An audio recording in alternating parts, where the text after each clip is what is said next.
Discrimination. And I want to acknowledge my friend and colleague, Neil Donald Walsh. He wrote the book, God's Message to the World. And there's a little tab on it that says, "You've got me all wrong." And what he is sharing in the book is the old cultural story of God, the vengeful, wrathful God, the God that you have to play, that plays favorites, and you have to placate this God.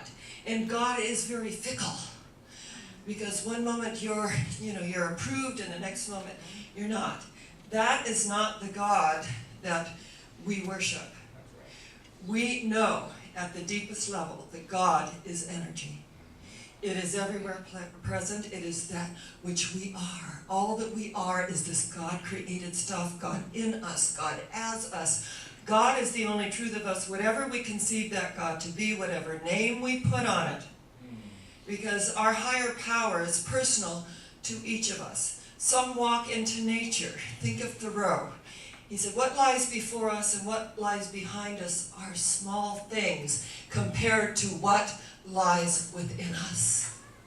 That energy within us that lives and moves and has its being at the center of the universe.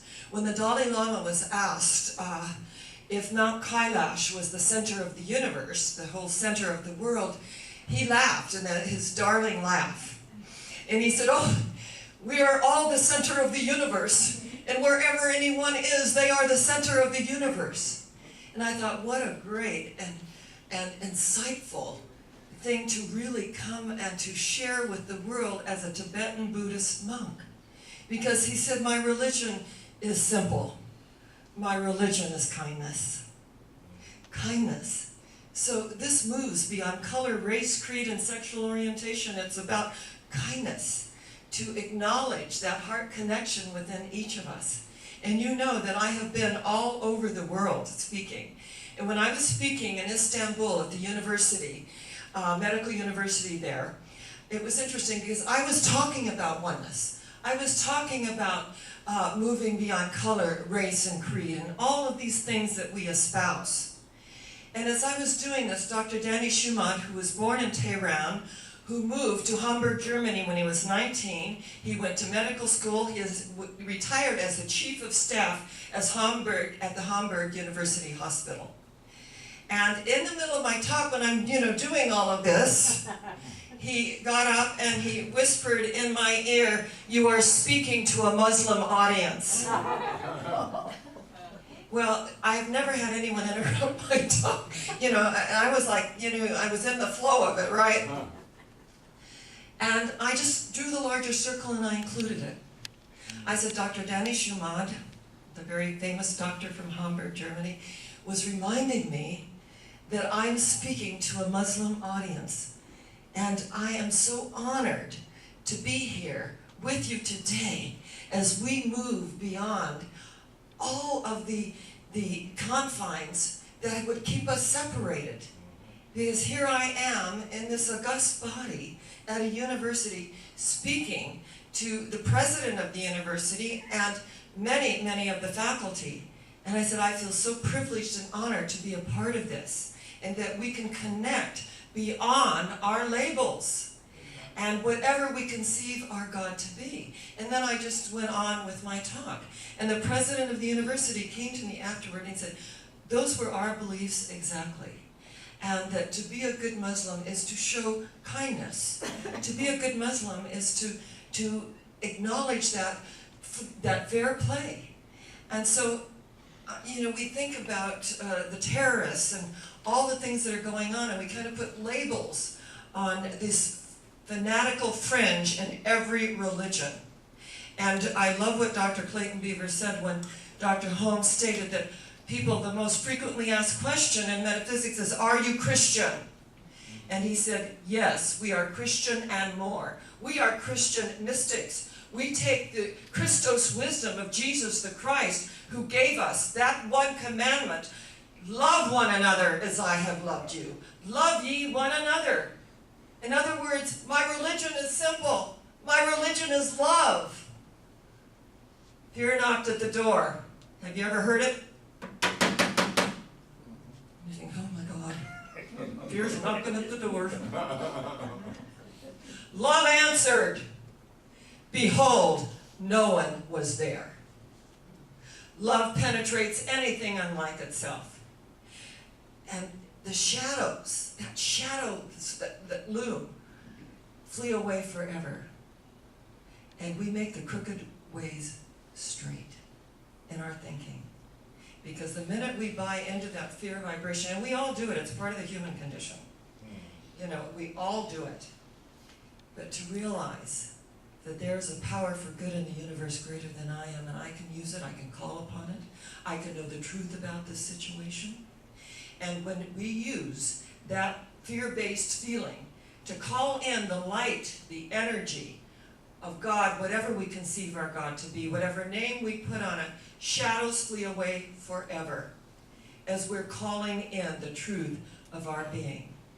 Now, there is a very famous prayer, and it's called the Prayer of Jabez. And it's in Chronicles. And Jabez was a king. And he was one of the great kings in the Old Testament. And his mother, I guess she was a typical Jewish mother, because she kept talking about how painful his birth was. Oh my God, you know. How many Jewish mothers does it take to change a light bulb? None. I'll sit here in the dark already. So the prayer of Jabez, and Jabez called in the God of Israel, saying, he called upon the God of Israel, saying, "Oh, that you would bless me indeed, and enlarge my territory, that you would hear my prayer and bless me, and that I will never cause pain." So God granted him what he requested. So Jabez, the prayer of Jabez is calling upon God, "Oh, that you would bless me indeed and enlarge my territory." Think about it. That your hand would be with me, and that you would keep me from error, from evil, that I may not cause pain. So God granted him what he requested. So he became one of the greatest kings, one of the kindest kings. And having had that programming, it was a contradiction, because Jabez means pain and sorrow. So he transcended the name that his well-meaning Jewish mother gave him. And believe me, I have a lot of Jewish friends, and all the men say that when they call their mother, she's like by the phone, and they say, "Hi Mom, how you doing?" "Oh, well, I haven't eaten in 2 days. "Why?" "I've been sitting here by the phone waiting for your call." So we can laugh about it. I have Jewish heritage myself from Russia. And a friend of mine said, "Well, that's no surprise." I have Russian ancestry. So energetically, as we speak our word and know that the hand of God is laid upon us, whatever we conceive our God to be, but not the vengeful, wrathful God, the fickle God, the God that most of us were raised with, that we had to placate. This is an energy. We want to be a beneficial presence. We want to move through the conditions and the appearances and effects that show up in our life and be a beneficial presence. When we're a beneficial presence, we can walk into a room, and it's a healing presence. I have a dear friend, Dr. Yoshi, and he said, "Have you ever noticed that wherever we go, suddenly, other people come?" And I said, "Yeah, it is interesting, because they're drawn to that accepting light. And when you have an accepting light, and we do not tolerate in our way of life. Tolerating is, well, okay, all right. Say what you have to say, I'm tolerating you." We accept. So there is a difference between tolerating and accepting you. When I accept you, I respect you. I respect your journey. I honor you, because that place in us is connecting. Even if we don't see eye to eye, we can agree to disagree, as cliche as that is. It does work. We can agree to disagree. And when we come from that space of allowance and acceptance, And it doesn't mean that, that they're going to be our most intimate relationship. It means that I honor where you are as a being of light. I honor where you are, even if you don't agree with me. And I, look into my own life, at my own prejudices of, certain things that go on in the world, and to heal myself of that, and not to have to judge something going on in the outer world to give my power away to, with the political climate, with the ecological climate, with all the things that are going on in the health industry, all of that, that we align that God is our source. And God's message to the world is that you are loved just the way that you are. And I love the way that Neil Donald Walsh delineates this, that old God of our culture is a myth. And that as we arise in the truth of our being, realizing that I love you, there's nothing more to say. I love you. And that wherever you're coming from, that's where you're coming from. But the truth is that we have a divine connection. And we all have trials and tribulations and things that go on. I'm a public figure. I get it all. I mean, we got a thing over the webmail that, my huge ego, and if I hear about Woman of the Year one more time, oh my God, not happy for me at all, right? The next webmail was, I sing a song of Sharon. It was a whole poem. It was the most beautiful thing I've ever read. So in one hand, someone's putting you down, the other one's praising you to the hill. So what do? You just open the space, and you don't take any of it personally. Because the minute we start to take things personally, people are coming from their own lens. We're not always going to be approved of. And it's a certain amount of courage that it takes to stand up and say, this is what I believe. If you agree with me, join me. And as we join together in community, we are the two or three gathered together for a higher purpose, to move through the pettiness of life. Remember George Bernard Shaw when he said that life is no brief candle for me, it is a rather splendid torch that I have a hold of just for the moment, and I'm going to let it burn as brightly as I can before passing it on to future generations. He said, God help me from being this complaining little clod of humanity. I want to be thoroughly used up when I die. For the harder I work, the more I live.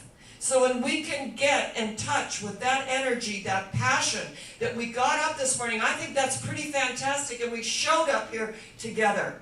And that we are growing, we are unfolding, that we're planting the roots. And the roots go down deeply before you see anything at the surface. And what happens with so many people, they plant the seeds, and they water it, and they fertilize it, and then, oh God, then they dig it up to see how it's doing. And wonder why I'm not getting a really good harvest here. We have to let go and let God, because when we plant the seeds, we water it, we fertilize it, let God do the rest. You've planted a seed in consciousness. And once you've planted a seed in consciousness, let it grow. Let it unfold. And know that the Lord God of our being loves us, wants the best for us, and is also neutral and doesn't play favorites. The Lord God of our being is that energy that goes before us and prepares the way as we become a lamp unto our own feet, drawing others into our light and energy field. Not everyone is going to like us or going to approve of us. I always say in our ministry, people either grow or go. We can only take people as far as they're willing to go. And when they start, judging and doing all of that kind of stuff, there's no climate for that here. So they have to go somewhere else to do that. And in our ministry, there is such a purity when people walk into this space. It is so loving. And I've had people say it was too loving. That, really, it's too loving. All that kindness and everything. Hit me over the head a couple of times. That's what I'm used to. That's a comfort zone, That is a thing of the past. The new self-image, and there's a difference between confidence and conceit. A healthy self-image, right, acknowledges that we are here to live and move and have our being through each other, because you really are as close to God as I'm ever going to get. I really am as close to God as you are ever going to get. And if I'm in that place in me, and you are in that place in you, there truly, truly is only one of us, because the Lord God of our being has placed a hand on us and given us what we have requested. has enlarged our territory, has enlarged our consciousness, has enlarged our life, has enlarged the expansiveness of our relationships, and that all things become healed. I loved it when Buddha was walking with his disciples, and there was a dog that had passed, and it had decomposed, and instead of saying, ooh, making a big reaction, the legend goes that he just said, oh, what a magnificent animal that was, and just kept going. That all things work together for good to them that love. And that as we move off the planet, there is our other eyes watching us coming, taking up the glad shout, saying, here they come at last. At last.